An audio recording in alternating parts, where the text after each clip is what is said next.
Hello friends, welcome to my channel Learn with Dr. Khizar. Hope you all are fine and you have gone through my all previous videos. If you have not gone through, kindly visit the previous videos because it is connected to this video. So in this video we are going to learn one more problem on income from capital gain. Hope this is the 7th problem on this series. In the previous video also we learned problem with adjustment of exemption under section 54. In this video also we are going to continue with the similar type of exemptions. So it is the part 17 video of this series. Let us start the problem.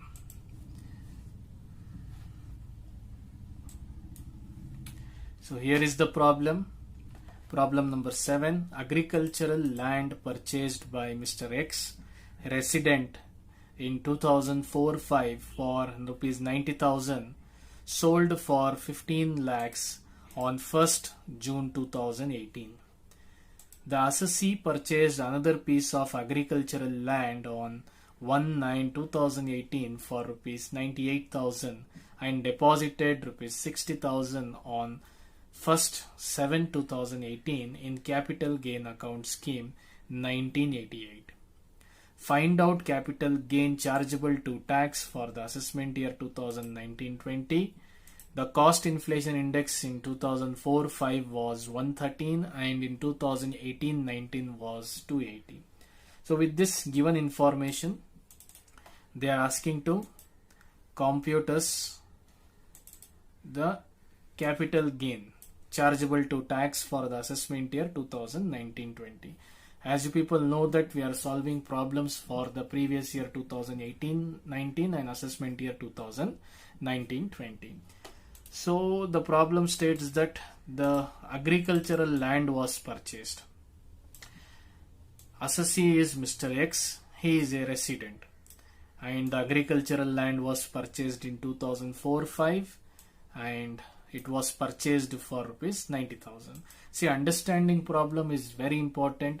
As in my previous videos also I have discussed that at least for the practical numerical problems, you have to read the question and understand. It's similar to a doctor's case.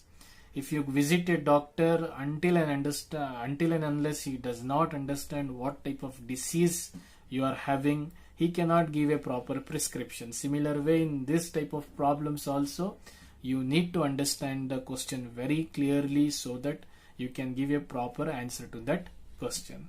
Okay, hope this is a bonus tip in this video. Okay, so here in the first sentence itself, if you see, okay, there are 5 items which are being mentioned. What is the type of asset? It is agricultural land. Who is purchasing? Mr. X, means he is a assessee now. He is a resident and it was purchased in 2004-5 for rupees 90,000. 5 items we came to know. The second sentence says that sold for 15 lakhs on 1st 6/2018. So this property which was purchased, this agricultural land which was purchased by Mr. X, now he is selling in the year 2018, that is in the month of June, for rupees 15 lakhs. So in this sentence also we are clearly understanding 2 aspects. One is the value of sale and when he is selling. Okay, now if we relate the whole sentence, okay, we will easily come to know what type of asset it is, okay, whether it is long term or short term asset, and how to solve the problem. Okay, so here if we analyze, agricultural land is a other asset. As you people know that there are 3 types of assets: financial asset, depreciable asset and other assets. So agricultural land falls in the category of other assets. What is the rule applicable for other assets? The rule says that for any other assets or any asset classified under other assets category, 3 years is the criteria. If a assessee holds the asset with him for a period of more than 3 years, it will be considered as long-term capital asset. If the assessee is holding up to or less than a period of 3 years, then it will be a short-term capital asset. Now we came to know that agricultural land is a other asset, and we know what is the rule applicable also. Now let us see when the asset was purchased and when it was sold. It was purchased in the year 2004-5 and it was sold in the year 2018. Means that obviously the assessee had the asset with him for more than a period of 3 years in that case. So this becomes a long-term capital asset. So things are clarified here. So let us try to implement same thing in our problem also. Okay. So computation of taxable income from capital gains. Who is the assessee? Mr. X is the assessee. Clearly it is given in the question that his status is resident in nature, and we are solving the problem for the previous year 2018-19 and assessment year 2019 and 20. What type of asset? Format remains the same, particulars and amount. What type of asset it is? Agricultural land. Okay, the date of purchase till the date of sale. Okay, so if we compute, it will be a long-term capital asset holding a period of more than 3 years. Hope this is clear. So now when it is declared as long-term capital asset, we need to follow the format of long-term capital gain, right? So the format starts from gross sale consideration. What was the value for which the asset was sold for? In the question it is clearly given the asset was sold for rupees 15 lakhs. Sold for 15 lakhs on this date, right? So the gross sale consideration is 15 lakhs. With this you are going to subtract realization expenses. In the question no information is given on realization expenses. These are the expenses which are incurred for selling the asset. So no such information is given, so it is nil. And if we subtract this 2, you will get the net sale consideration, that is 15 lakhs minus 0, it is 15 lakhs. With this you are going to subtract 2 items, indexed cost of acquisition and indexed cost of improvement. Because this is long term in nature, so for cost of acquisition we need to do the indexing. To do the indexing, the formula is here. Index cost of acquisition equals cost of acquisition divided by cost inflation index of the year of acquisition into cost inflation index of the year of previous year or year of sale of the asset, because the asset was sold in our previous year 2018-19, so it is previous year I have written. So what is the cost of acquisition? Let us see. So here the cost of acquisition is nothing but the purchase cost. So asset was purchased for 90,000 in 2004-5. Remember here, if the asset is purchased before 2001, then you need to compare and you need to calculate the revised cost of acquisition. You can see my video, previous problems video. Okay, there we have solved revised cost of acquisition. I think it is 11th or 12th video you can see. Okay, so here because it is purchased after 2004-5, so directly we will take the cost of acquisition itself. We are not going to compare the fair market value. Okay, anyhow in the problem fair market value is also not given, but if it is given also and if it is purchased after 2001, there is no need of comparing the fair market value. Directly you will take the cost of acquisition. Here in this problem the cost of acquisition is 90,000, correct? So that is cost of acquisition. We need to calculate the index cost. So cost of acquisition is 90,000, so that we have written directly here, divided by cost inflation index of the year of acquisition.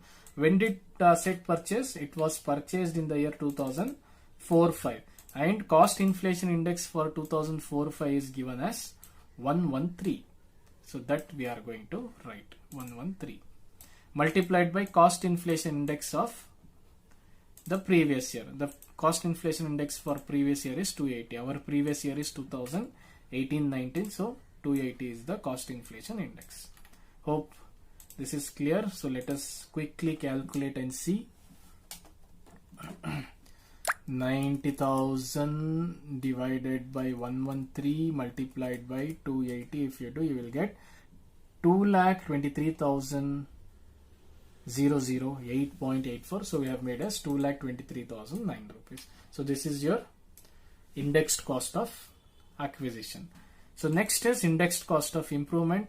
There is no such information given in the whole problem that any improvement cost is been incurred, so it will be nil. So we have written as nil here. Then to arrive at gross capital gain, you need to minus net sale consideration with cost of index cost of acquisition, index cost of improvement. So 15 lakhs minus 2,23,009 minus 0, if you do, you will get the gross capital gain, that is 12,76,991 rupees, right? Then next comes the exemption. So how to identify whether exemption is given or not? We need to see the purchase of the asset. So here it is saying that the assessee purchased another piece of agricultural land on 1/9/2018 for 98,000 and deposited 60,000 in 1/7/2018 in capital gain account scheme. So here the sale of asset is agricultural land, purchase of asset is another new agricultural land, means that you need to see which provision is applicable. So here if you see the section 54, okay, the provision says that first it should be the person who is assessee should be a individual. In our problem he is an individual, Mr. X. Second is capital asset should be sold is land used for agricultural purpose. So here also the land is given agricultural purpose land that is being sold in the year 2018. Then the third point is either that agricultural land can be long term in nature or short term in nature. In our problem the agricultural land is long term in nature. We have done indexing, if you remember. Then fourth point is new agricultural land should be purchased. Okay. Then for purchase also they have some provision. It is said that purchase should be made within 2 years after the date of transfer. So in our problem, if we see, when did the land purchased? We purchased the new agricultural land in the same year itself. Okay, within 2 years we need to purchase, but we have purchased in the same year. In June we have sold and in September we have purchased the new land. So this also is satisfactory. And along with that, we have even deposited some amount in the bank also in the capital gain account scheme. So all the four conditions are satisfied here, means that we can apply section 54 in our problem. Now what is the amount of exemption we have to give? We have to compare gross capital gain with the cost of new agricultural land, and that is with whole fourth point total with the gross capital gain. Let us see in the problem now. So one thing is clear, that section 54B is applicable. Okay. So in the problem, if we see, we have purchased agricultural land of 98,000.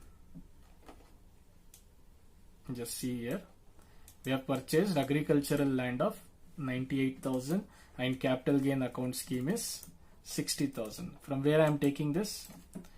So just capital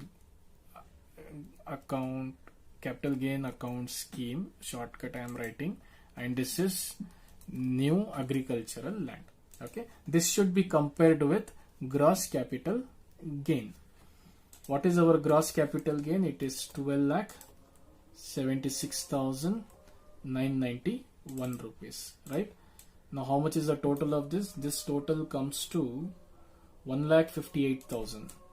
1,58,000 should be compared with 12,50,000, whichever is lowest, that we will take the exemption. Which is low here, 12,76,000 or 1,58,000? 1,58,000 is low here, so that amount will be exempted from tax. So that's the reason in the outer column I have written 1,58,000. Suppose here, for example, it is given as 1 lakh. For example, in that case, 1,50,000 is more and 1 lakh is less. So 1 lakh we should take here, not 1,58,000, because here in the problem it is the gross capital gain which is more and the total of the exemption limit is less. In that case, we are going to take the exemption limit of 1,58,000. Hope this is clear. Now you are going to minus this both item. Gross capital gain will be subtracted with exemption. So you will get the final answer. So let us see by calculating this. Your gross capital gain is 12,76,991, which you are going to subtract with 1,58,000. You will get 11,18,991. That is your taxable amount of capital gain. Hope this is also clear. Okay, so now you are getting an idea how you have to claim the exemption, how you have to apply the exemption. You need to see mainly which asset is sold, which is purchased. Based on that, you have to link the provisions which is related to exemptions. Okay, so there are various exemptions you have to, that is related to the exemptions. Okay, thank you so much for watching this video. If you have any doubts, ask me in the comment section.